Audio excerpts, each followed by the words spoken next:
Welcome to Feed Dump. This week it's finally summer, and to celebrate we're all beautiful red summer lipsticks. That's right, it's the season for painting your lips crimson, and I am Fire Engine Red, which is probably close to what I'm actually wearing right now. Joining me this week is Incarnation. For when you need to be both a color and a concept. And Baboon Bottom. Boulder, Colorado, where you can bring service animals into the county courthouse. But not every animal can be a service animal. To wit, security guards turning a man away when he tried to smuggle an iguana in a suitcase. They caught it on the X-ray machine. Service iguana? I can think of like 5 other animals that would be better service animals than a lizard. What kind of service exactly? Having actually owned a pet iguana at one time, giving you a shitty evil eye, probably, is the service it provides. And some dry shits the size of an eye. Man, I get shitty evil eyes everywhere for free. Why would you need an animal for that? It all comes down to the training. These are very skilled animals. If we're broadening service animals, could I just get a service drone?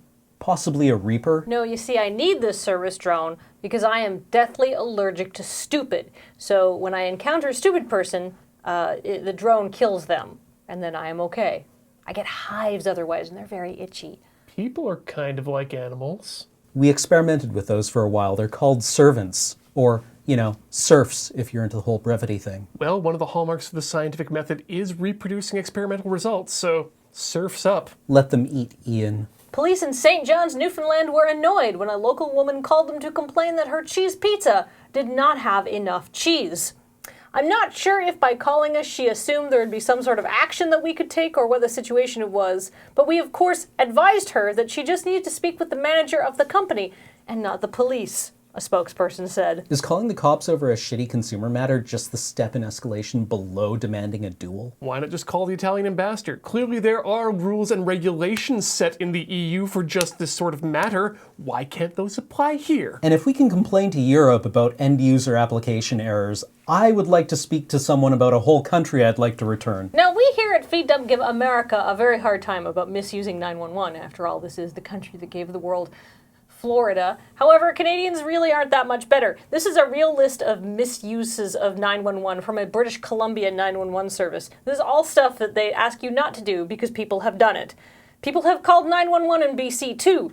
Request the number for a local tire dealership, to report an issue with a vending machine, just to ask for the non-emergency line, to complain that a car was parked too close to their car, to report a child that wouldn't put his seatbelt on, to tell police about a coffee shop that refused to give a free refill, to ask if it's okay to park on a particular street, to report someone that had used their roommate's toothpaste, what a son of a bitch, seeking help to get a basketball out of a tree, and then complaining that a noisy air conditioning system was keeping them awake. As far as I understand it, there are 3 criterion for calling 911. Something or somebody should be on fire, somebody should be about to die, or you need someone shot. People, I've dialed 911, and if you don't stop talking about the Orientals, I'm going to dial the other one. I'm a big fan of the educational jingle, so I've decided that right now we're going to do an improv jingle about when you should dial 911. Is a man on fire in a way that ceased to be fun? Dial 911. Police in New York City have arrested a man who outfitted a van with more than 50 speakers so he could play really loud music at night. I've only seen a picture of the speakers, but I can only imagine how bitchin' the wizard is that's airbrushed on the side of that van. It liquefied and slid off during Black Dog. I mean, he could be doing a community service, driving around at night playing lullabies and then white noise at 85,000 decibels. What I appreciate about this is not some hastily thrown together troll. There is craftsmanship at work here. Let's look at the picture again. He's taken care to install these speakers correctly in order to really amplify the annoyance factor here. You know what? Bravo. You're still super arrested and your van has been really impounded, but bravo. This isn't the work of, say, my neighbor in residence in first year who just went to the store and asked for the largest speakers they had. This is a work of art. Oh God, what if his master plan is actually to play that one note that only people under 25 can hear? Until the streets run blood red with the ear juice of millennials. That's one option, yes, Ian, but go with me on this one, Feed Dump viewers. What about We Like to Party by the Venga Boys.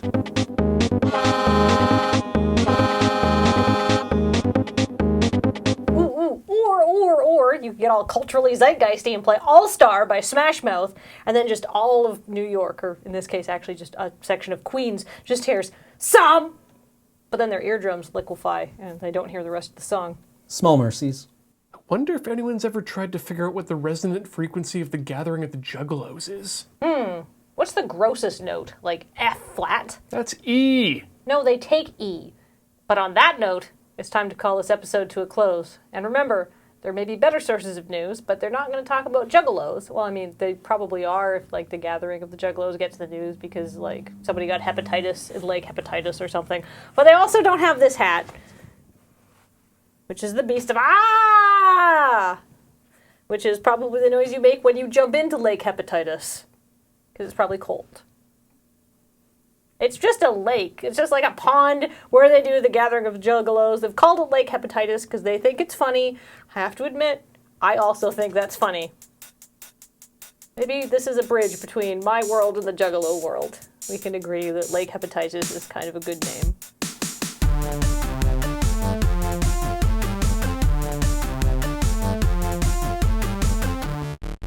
Joining me this week is whatever Cameron is and whatever Ian is.